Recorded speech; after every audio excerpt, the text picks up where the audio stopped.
Yo, what up, world, and welcome to another edition of the Living the Dream podcast, man. It's your inspirator, your motivator, Coach Spalding, man. And I want to take a minute to thank you guys again for all the emails, the love, and the support on the podcast, man. I really appreciate it, man. Thank you, thank you, thank you, and thank you. As always, I'm hyped to give you this message, man. And this week been a little difficult for me and my family. It's been a rough week for us. We lost a member of our family, and it got me to just thinking a little bit. It got me to thinking about how important it is for us to live every day like it's our last, man. And how losing a close loved one can reignite or just add fuel to your burning desire, man, to live your dream. If it's one thing that I do know, if it's one thing that I do know, man, is that everybody has a burning desire to be something great. I don't care what it is. Everybody got a burning desire to be something great. Everybody has a burning desire to accomplish something extraordinary, man. Everybody got a burning desire to live a dream, man. So with that being said, I just want to jump right into it, with my first principle of the day. Like for real, like just being honest. Like I don't know what you heard or didn't hear, or I don't know what deterred you from your dream, but you heard it from me first, right here. Listen real close. You heard it right here from me. You matter. I'm gonna say it again. You matter. I don't care where you come from. I don't care if your mama wasn't there. I don't care if your daddy wasn't there. I don't care if your grandma wasn't there. I don't care if whoever you respected as a kid wasn't there. Like, you matter. I'm telling you right now, you matter. And when I tell you, man, when I was a kid, my parents never told me I mattered, or my parents never told me that they loved me. And it's not because they didn't. It's just that's not something that was thrown around my house like that. Like, we didn't speak that language in my house like that. And it ain't necessarily a bad thing. But, when you get older, you start to think about certain things, and you start to wonder, like, dang, man, do I matter? Does anybody care about me? Am I loved? Am I loved at all? And I just want to let you guys know, man, like, yes, you are. You are loved. You matter. So don't ever forget that. Don't ever forget that you matter. So now that's just one part of it. Now for the second principle, now it's one thing to say that I matter. It's one thing to say that I matter, but for the second principle, I want you to understand this. You gotta believe you matter. I'm gonna say it again, man. Like, you gotta believe you matter, man. If you don't believe you matter, then me telling you don't matter is just words. That's just words to you. Well, Coach, well, answer this, Coach. Well, how do I believe I matter? How do I believe I matter? I believe that everyone has a purpose. And when you believe that you have a purpose in life, you start believing you got a gift. And when you start believing you got a gift, you start believing that your gift will make your dreams come true. And when you start believing in your dreams, oh man, that's a whole nother level, man. That's when you start seeing it clearly.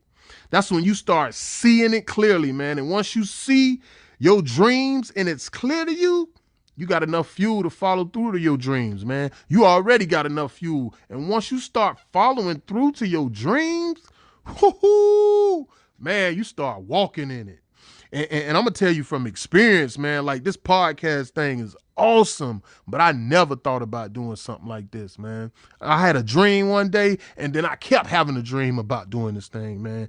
And then all of a sudden, boom, man, I put rubber to the road, man. I started thinking about how this thing could impact other people, man. Not just for me, but just other people, man. Like, I don't even do this for me no more. It's crazy, man. I don't even do it for me no more. I do this because other people want it.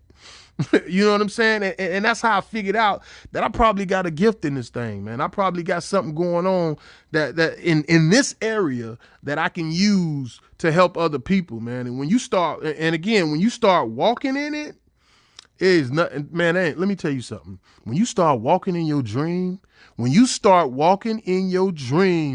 there is nothing that anybody can do to stop you from ever getting what's yours. Do you hear me? There is nothing that nobody could do to stop you from getting what's yours when you start walking in your dream. because you know what it looks like. You know what it feels like. You know what it smells like. You know what it tastes like. Like, you just know what it's like. And that's when you know you've taken that's when you know you took your dream to the next level, man. That's when you know you took your dream to the next level. So for my last principle, I got to be honest with you. I got to be honest with you. You know what I'm saying? Like, you matter and you believe you matter, but now it's time to do the work. Now we got to do the work. It's not enough to just say you want something. It's not enough to just wish you want something. It ain't enough for you to just dream you want something. You got to do the work. You got to do the work. You have to have, man, Tupac said it best, man. The only thing comes to a dreamer is sleep. I'm going to say it again, man. The only thing that comes to a dreamer is sleep. And I remember when I was getting my master's, man, I used to complain about the papers. You know, I used to complain about the deadlines. I used to complain about the meetings. I used to complain about the internship hours. But when I made it work, man, when I made it work, the common denominator of my success, when I made success my common denominator, man, that's when I started embracing the work. That's when I started embracing the work, man. That's when I stopped complaining. That's when I stopped murmuring. That's when I stopped talking about what I can and can't do. And I just did the work. I just did the work. That's when I started embracing the process. And that's when I realized that work separates the boys from the men. It just separates the boys from the men, man. Work is the only tool you can use to measure your success. Flat out. I'm just gonna I'm just gonna give it to you the real. Work is the only tool that you can use to measure your success, man. Now let me be honest, man. Without work, you won't graduate. Without work, you won't get that car. Without work, you won't get that house. Without work, your marriage won't work. Without work, you won't live that dream, man. So I want to leave you with this, man. Find out what it is that you want and go after it like your life depends on it. I'm going to say it again. Find out whatever it is that you want and go after it like your life depends on it. Again, man, it's your life coach, your motivator, your inspirator, Coach Spalding, saying have a great rest of the week and make the rest of your life the best of your life. I'm out.